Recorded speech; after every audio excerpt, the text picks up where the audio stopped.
வணக்கம். போன வாரம் ரிலீஸ் ஆன ஒரு இண்டிபெண்டன்ட் படம் தான் இந்த நல்ல பேரை வாங்க வேண்டும் பிள்ளைகளே. 2K கிட்ஸின் அபிமான சிங்கர் பிரதீப் குமார் தான் இந்த படத்தை ப்ரொடியூஸ் பண்ணியிருக்காரு. ரொம்ப ஒரு காம்பேக்டான ஒரு சின்ன பட்ஜெட்டில் அறிமுக நடிகர்களை மட்டும் வச்சு எடுத்திருக்காங்க. அண்ட் போன வாரம் ப்ரெஸ் ஸ்க்ரீனிங்லேயே இந்த படத்துக்கு நல்ல பாசிட்டிவான ரிவ்யூஸ் தான் கிடச்சிருந்தது. பட் ஆல்ரெடி நான் 2 படங்களை கொஞ்சம் ப்ரையாரிட்டிஸ் பண்ணி ஷெட்யூல் பண்ணிட்டேங்கிறதுனால இந்த படத்தை போன வாரமே பார்க்க முடியல. இன்றைக்கி தான் இந்த படத்தை பார்க்க முடிஞ்சுது. இந்த படத்தை பிரசாத் ராமர் டைரக்ட் பண்ணியிருக்காரு. இவர் பல வருஷங்களுக்கு முன்னாடி சித்தார்த் நடிப்பில் லூசியாவோட ரீமேக், கன்னட லூசியாவோட ரீமேக் எனக்குள் ஒருவனை டைரக்ட் பண்ண டேரக்டர்.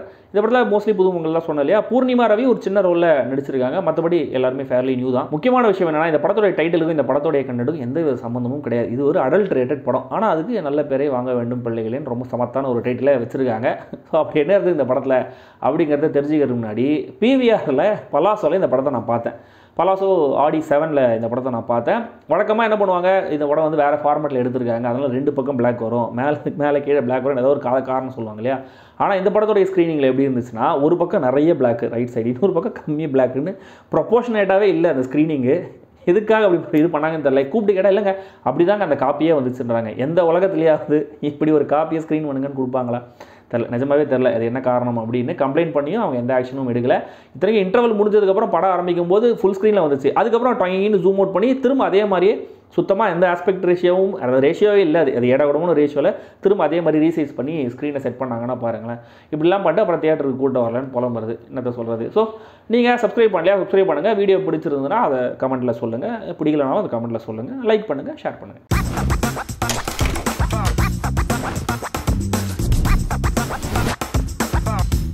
நல்ல பேரை வாங்க வேண்டும் பிள்ளைகளே. செந்தூர் பாண்டியன் பிகாம் படிச்சுட்டு மதுரையில் சும்மா ஊதாரித்தனமாக சுற்றிட்டு இருக்காரு. தன்னுடைய தங்கச்சியை மட்டும் நல்லவே அப்படின்னு சொல்லிட்டு ஊரில் இருக்கிற மற்ற பொண்ணுங்க கிட்டலாம் பலான காரியங்களுக்காக எப்போவும் முயற்சி பண்ணிக்கிட்டே இருக்கிற ஒரு ஆள். இத்தனைக்கும் அவருக்கு கேர்ள் ஃப்ரெண்ட் இருந்தாலுமே கூட ஃபேஸ்புக்கில் அட் டைம் எதாவது இன்பாக்ஸ்லையும் போய் பொண்ணுங்களோட இன்பாக்ஸில் போய் ஹாய் ஹாய் ஹாய்ன்னு சொல்லிட்டு மெசேஜ் போடுற ஒரு ஆள். அவருடைய கேர்ள் ஃப்ரெண்ட் எனக்கு கொஞ்சம் ஒர்க்லேருந்து பிக்கப் பண்ணிக்கிறேன் டெய்லி அப்படின்னு கேட்கும்போது, என்ன டிரைவர் வேலை பார்க்க சொல்கிறியா அப்படின்னு சொல்லிட்டு ஈகோ காமிச்சிட்டு கோச்சிட்டு போய் பிரேக்கப் பண்ணுற அளவுக்குலாம் யோசிச்சுட்டு சைமல்டேனியஸாக ஃபேஸ்புக்கில் அரசி அப்படிங்கிற ஒரு பொண்ணு கிட்ட வழிஞ்சிட்டு இருக்காரு. அந்த பொண்ணு மாயவரத்தில் இருக்காங்க. அடுத்த நாள் அவங்களுடைய பர்த்டேன்னு தெரிஞ்சுக்கிட்டு மாயவரத்துக்கு வந்து நான் அவனை சர்ப்ரைஸ் பண்ணுறேன் அப்படின்னு சொல்லி தன்னுடைய ஃப்ரெண்டை கூப்பிட்டுக்கிறாரு. ஏன்னா ஃப்ரெண்டு கிட்ட தான் பைக் இருக்குது. ஸோ ஃப்ரெண்டோட பைக்கில் மதுரையிலேருந்து மாயவரத்துக்கு போகிறாரு அந்த பொண்ணை பார்க்கறதுக்காக. ஸோ மதுரை டு மாயவரம் அவர் போயிட்டு வர அந்த ஒரு நாள் அவர் கிடைக்கிற அனுபவங்கள் என்ன, அவர் பார்க்குற விஷயங்கள் என்ன, இதுதான் இந்த படத்துடைய கதை. பாவி என்ன சொன்னாலும் பறந்திருச்சே பச்சைக்கிளி. ரவிங்கிற கேரக்டரில் செந்தூர் பாண்டியன் ஒரு அட்டகாசமான டெபு. படம் முடிகிற வரைக்கும் இந்த கேரக்டரை பார்த்தா நம்மளுக்கு எரிச்சல் தான் வரும். ஏன்னா சுற்றி இருக்கிற யாரை பற்றியும் கவலைப்படாமல் தங்கச்சி தவிர மற்ற எந்த பொண்ணுங்களை பார்த்தாலும் பலான வேலைகளுக்காக முயற்சி பண்ணிகிட்டே இருக்கிற தான் ஃப்ரெண்ட்ஸை கூட தன்னுடைய சுயநலத்துக்காக மட்டுமே பயன்படுத்துகிற மாதிரியான ஒரு கேரக்டர்.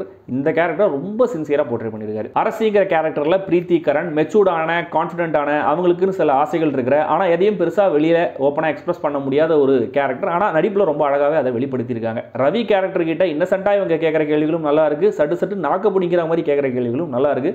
ஆனால் அப்பப்போ சில விஷயங்கள் ரியலைஸ் பண்ணிட்டு இவங்க கொடுக்குற அந்த சோகமான லுக்கும் கூட நல்லாவே இருந்தது. இந்த கேரக்டர் பத்தின பேக்ரவுண்ட் மற்ற கேரக்டர்ஸ் மூலமா தெரிய வரும்போது அவங்க சில இடங்கள்ல ஏன் இப்படிலாம் ரியாக்ட் பண்ணாங்க அப்படிங்கிற மாதிரி அந்த ரவிங்கிற கேரக்டர் ரியலைஸ் பண்ணுவார் இல்லையா. அப்பதான் ஆடியன்ஸுக்குமே கூட அதுக்கான அர்த்தம் என்னங்கிறது புரியும். இது ரைட்டரும் அந்த ஆக்டரும் ஸ்கோர் பண்ற ஒரு நல்ல மொமெண்ட். ஃப்ரெண்டு கேரக்டர் வந்து சட்டுன்னு கவுண்டர் கொடுக்குற சுரேஷ் மதியழகன், ஒரு சில காட்சிகள் மட்டுமே வர Poornima Ravi and Tamil Selvi and bike repair பண்ற ஹெல்ப் பண்ற ஒருத்தர்னு regardless of the screen time எல்லா கேரக்டர்ஸுமே மனசுல நிற்கிறாங்க. ஸோ இந்த காஸ்டிங்குக்கும் இவங்களுடைய நடிப்புக்கும் பாராட்டுகள். தயாரிப்பாளர் பிரதீப் குமாரே படத்துக்கு மியூசிக்கும் பண்ணியிருக்காரு. படத்தில் நிறைய லென்த்தியான ஷார்ட்ஸ் அண்ட் சீக்வன்சஸ் இருக்கு. இவருடைய மியூசிக்னால அந்த சீக்வன்சஸ் எல்லாம் டல் ஆகாம அவர் பார்த்துக்கிறாரு. அங்கங்க வர சின்ன பாடல்களுமே கூட படத்தோட மூடோட ஜெல் ஆயிடுது. அண்ட் இந்த நரேஷன் இவ்வளோ கேண்டிடா ஃபீல் ஆகிறதுக்கு இன்னொரு முக்கியமான காரணம் உதய் தங்கவேலுடைய சினிமாட்டோகிராஃபி.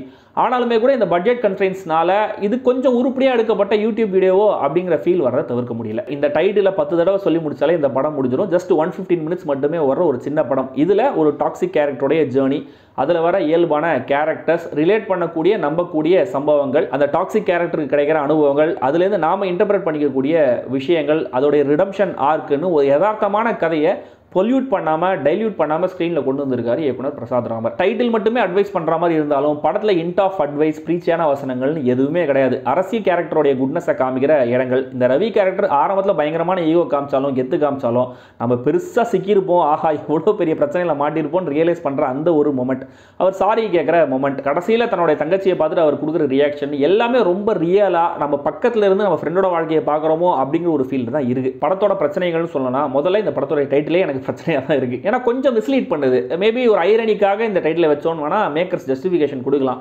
ஆனால் அந்த கதையோடைய மூடுக்கு ஏற்ற மாதிரி வேற ஒரு கேட்சினா டைட்டில் பிடிச்சி இவங்க வச்சிருந்தாங்கன்னா அது இன்னும் கூட நிறைய பேரோட கவனத்தை ஈர்த்திருக்குங்கிறது என்னுடைய ஒப்பீனியன். தென் என்னதான் சின்ன படமாக இருந்தாலுமே கூட இதுவே கொஞ்சம் லென்த்தியாக தான் ஃபீல் ஆச்சு. இந்த கதைக்கு இவ்வளோ லென்த் தேவையில்லைன்ற மாதிரி எனக்கு சில இடங்களில் ஃபீல் ஆச்சு. இன்னும் கூட ஒரு 20 நிமிஷம் குறைச்சிருக்கலான்ற மாதிரி தான் நான் சில இடங்களில் ஃபீல் பண்ணேன். தென் இவ்வளோ டாக்ஸிக்கான ஒரு கேரக்டருக்கு இன்னும் கூட ஹெவியாக ஒரு பனிஷ்மெண்ட் கிடைச்சிருந்தா ஒரு பாமர ரசிகனா நான் இன்னும் கூட சந்தோஷப்பட்டிருப்பேன். மொத்தத்தில் இந்த என்பி விவிபி எப்படி இருக்குன்னு கேட்டிங்கன்னா நிறைய மலையாள படங்கள் பார்த்து என்னடா இவ்வளவு லைவாக இவ்வளவு நேச்சுரலாக ஒரு படத்தை எடுத்திருக்காங்க, தமிழில் நல்ல படங்கள் இருந்தாலும் அது சினிமாவாக தெரியுது, அதில் ஒரு லைவ்லினஸ் இல்லை அப்படிங்கிற மாதிரி சில இடங்களில் நான் ஃபீல் பண்ணியிருக்கேன்.